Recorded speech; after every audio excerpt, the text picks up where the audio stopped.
우시야 왕은 힘이 세어지면서 교만하게 되더니 드디어 악한 일을 저지르고 말았다. 주님의 성전 안에 있는 분향단에다가 분향을 하려고 그리로 들어간 것이다. 이것은 주 하나님께 죄를 짓는 일이었다. 아사랴 제사장이 용감하고 힘이 센 주님의 제사장 80명을 데리고 왕의 뒤를 따라 들어가면서 우시야 왕을 말렸다.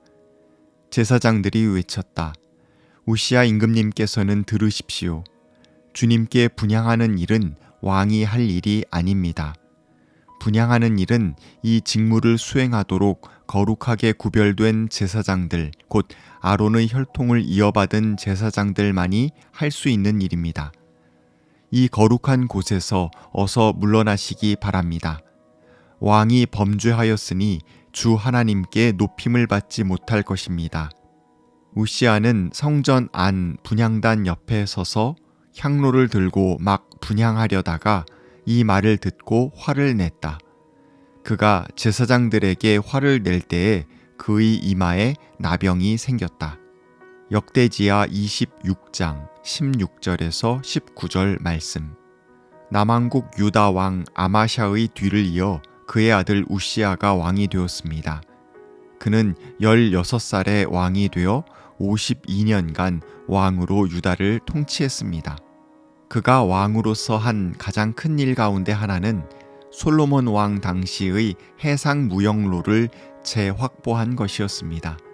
남쪽으로는 엘랏 항구까지 영토를 확장해서 북아프리카와의 무역을 재개할 수 있었습니다. 그는 구르바알 지역의 아라비아 사람과 마온 사람을 쳐서 남부 아랍 왕국 일부를 통합하여 안정적으로 무역을 지속시킬 수 있었습니다. 또 서쪽으로는 블레셋에 승리하여 대서양 해양 무역로에 대한 지배권을 확보합니다. 그가 이렇게 영토를 확장하고 무역로를 재건할 수 있었던 데에는 국제 정세의 도움이 컸습니다. 주전 8세기 전반의 고대 근동은 권력의 진공 상태나 마찬가지였습니다. 막강한 군사력을 가졌던 당시의 패권 국가 아수르 제국은 내부 문제가 컸고 또 여러 다른 대적에 맞서느라 정신이 없었습니다. 북쪽의 시리아는 아수르에 패한 이후 회복하지 못하고 있었습니다. 이러한 여건은 북왕국 이스라엘과 남왕국 유다 모두에게 성장과 번영의 기회를 허락했습니다. 북왕국 이스라엘의 여로보암 2세와 남왕국 유다의 우시야는 동맹을 맺고 여러 외세에 대한 염려에서 벗어난 채 무역을 재개하고 영역을 확장할 수 있었습니다. 이스라엘과 유다 모두 솔로몬 당시의 영토를 거의 회복할 수 있었습니다. 주변 국가로부터 조공을 받아서 경제적으로 윤택한 상황이 지속되었습니다.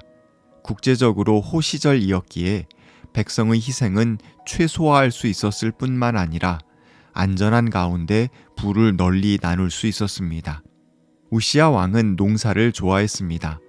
벌판 곳곳에 망대를 세우고 여러 곳에 물 웅덩이도 팠습니다.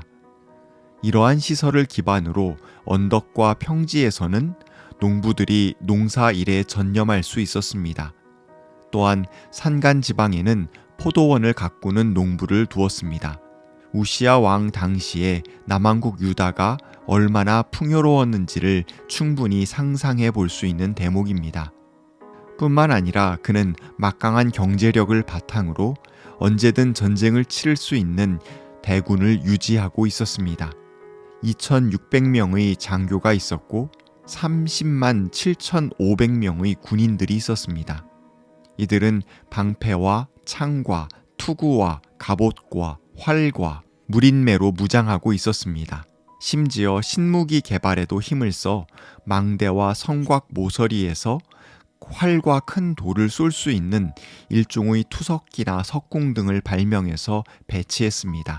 한마디로 우시야 왕과 백성들은 나라 안팎으로 태평성대를 지내고 있었습니다. 성경은 그가 이런 성취를 이룰 수 있었던 이유를 이렇게 말씀하고 있습니다. 그의 곁에는 하나님을 경외하도록 가르쳐주는 스가랴가 있었는데 스가랴가 살아있는 동안 우시야는 하나님의 뜻을 찾았다. 그가 하나님의 뜻을 찾는 동안은 하나님께서 그가 하는 일마다 잘 되게 하여 주셨다. 역대지하 26장 5절.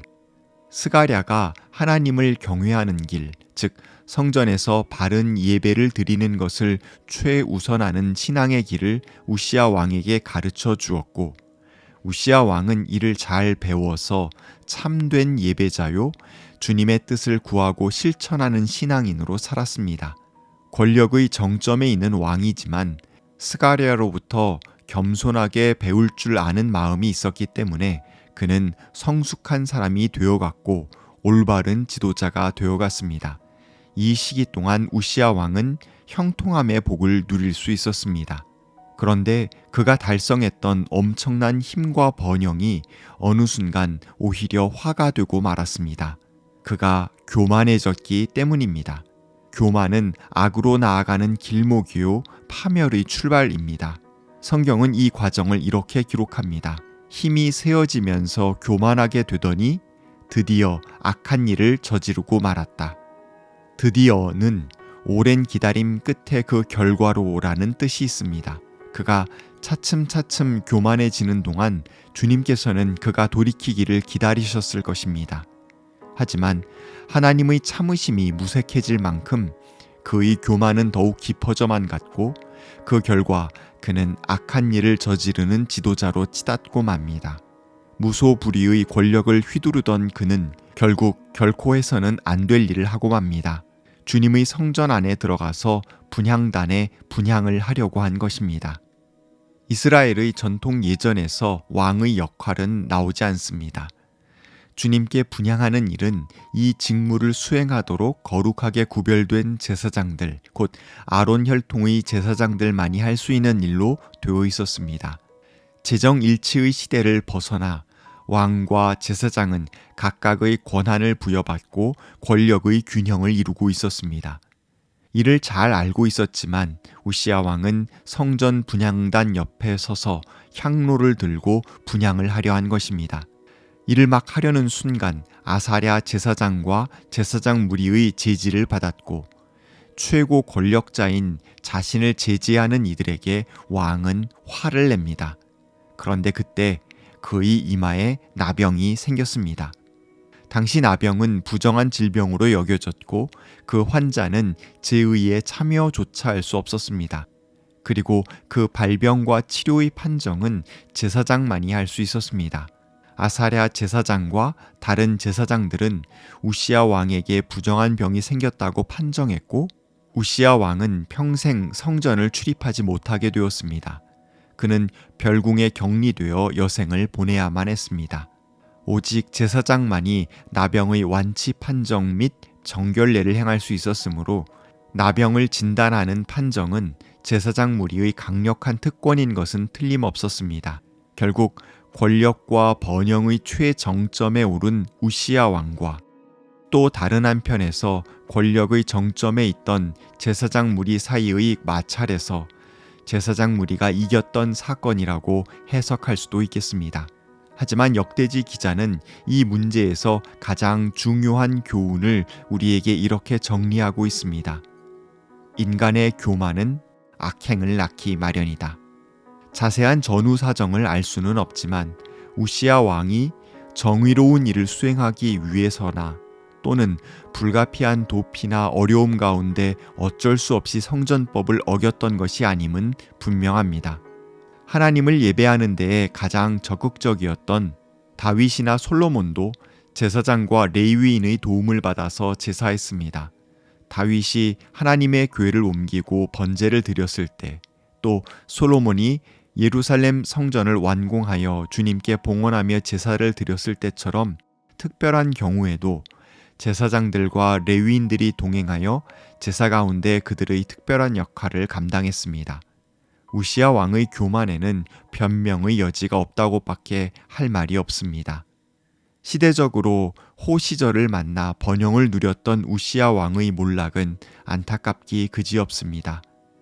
신실하고 겸손하게 주님을 섬기고 백성을 살뜰하게 돌보았던 그도 역시 한순간 교만의 늪에 빠질 수 있었다는 점을 우리는 잊지 말아야 합니다.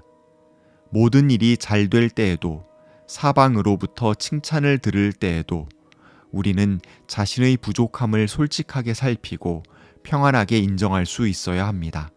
세상 그 누구도 완벽할 수는 없습니다. 그렇기에 우리가 다소 연약하고 못난 점이 있더라도 이상한 것이 아니라 어쩌면 당연한 것입니다. 우리의 부족하고 깨진 부분 때문에 염려할 필요는 없습니다. 이는 먼저 주님께서 채워주시고 우리 곁의 사랑하는 이웃들이 채워줄 것이며, 이렇듯 부족한 부분을 서로 채워 나아가는 관계가 주님께서 원하시는 사랑의 관계이기 때문입니다. 겸손하게 하나님의 뜻을 구하고 그 길 위에서 주님 보시기에 올바른 일을 하는 기쁨을 누릴 수 있는 우리가 되기를 바랍니다. 하나님, 우시야 왕이 16살의 왕이 되어 스가랴의 가르침을 겸손하게 받아들여서 하나님의 뜻을 찾고 올바른 왕으로서 지도력을 발휘했던 아름다운 시절을 상상해 봅니다. 농부들은 농사를 잘 지을 수 있는 여건이 마련되어 있었고, 사람들은 각각의 직임을 잘 감당하며 삶의 기쁨을 누릴 수 있었던 멋진 시절이었습니다. 그런데 우시야 왕이 교만해지고 마침내 하나님께 직접 분향을 하려 하는 범죄를 저지르고 말았습니다. 교만이 깃들면 악행과 몰락 또한 다가온다는 것을 명심하게 해 주십시오. 주님의 뜻 앞에서, 그리고 여러 이웃들의 삶 앞에서 겸손하게 살아가는 우리가 되게 해 주십시오. 아멘.